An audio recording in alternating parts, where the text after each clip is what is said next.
Coco Gauff was 15 years old when she walked onto one of the most famous courts in tennis history and beat one of her childhood heroes. In that single afternoon at Wimbledon, the world decided it already knew her entire story. What nobody realized was that the real story was only just beginning, and it would be far more complicated, honest, and human than any prediction could capture. Born on March 13, 2004, in Delray Beach, Florida, Coco grew up in a household where athletic excellence was understood, but never used as the only measure of a child's worth. Her father, Corey, had played college basketball. Her mother, Candy, had run track at Florida State. When they recognized something exceptional in their daughter, they didn't simply encourage it. They reorganized their entire lives around it. Corey became her primary coach, spending years on practice courts feeding balls, studying footwork, and teaching her to read the game long before cameras were watching. Candy handled homeschooling, travel logistics, and the emotional balance that a life built around competition can easily destroy without the right foundation. That foundation mattered most when Wimbledon changed everything. Facing Venus Williams in the first round, one of the women who had inspired Coco to believe she belonged in the sport, she didn't buckle under the occasion. She stayed composed, played patient defense, and won 6-4, 6-4. The stadium erupted. The tennis world erupted louder.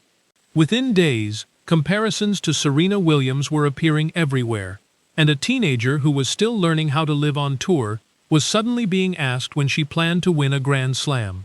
What followed those early headlines was something the public rarely gets to witness honestly: the messy, unglamorous process of actually becoming great. There were painful losses, including a crushing French Open final defeat in 2022, where the moment clearly outpaced her readiness. There were serving struggles that became recurring storylines, double faults at the worst possible times, emotion that frayed under pressure, mechanics and nerves becoming impossible to separate. Coco herself admitted to experiencing imposter syndrome, describing the strange feeling of hearing her own achievements read aloud before a match and feeling disconnected from the person those words were describing. That kind of honesty from a champion surprised people, but it shouldn't have. Winning trophies and quieting self-doubt are two entirely different accomplishments. The breakthrough that silenced the loudest questions came at the 2023 US Open. Down a set against Aryna Sabalenka, Coco didn't try to overpower her way back. She slowed the match down, extended rallies, and turned her opponent's aggression against her. When the winning shot finally landed, she collapsed onto the court at Arthur Ashe Stadium, and the crowd released something that had been building for 4 years. 2 years later, she returned to Paris and completed what had been left unfinished, winning the French Open and proving that the places which once defeated her could eventually belong to her too. At 22, Coco Gauff is still becoming. A Wimbledon semi-final run in 2026 showed real growth on the grass surface that had long exposed her weaknesses, right up until a missed drop shot at match point ended it in the cruelest possible way. She sat down with reporters afterward and owned it completely. No excuses, no deflection.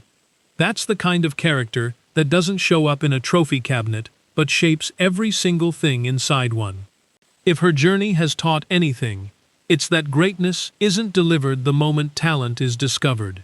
It's built slowly, through repetition and failure and honesty, long after the world has already made up its mind.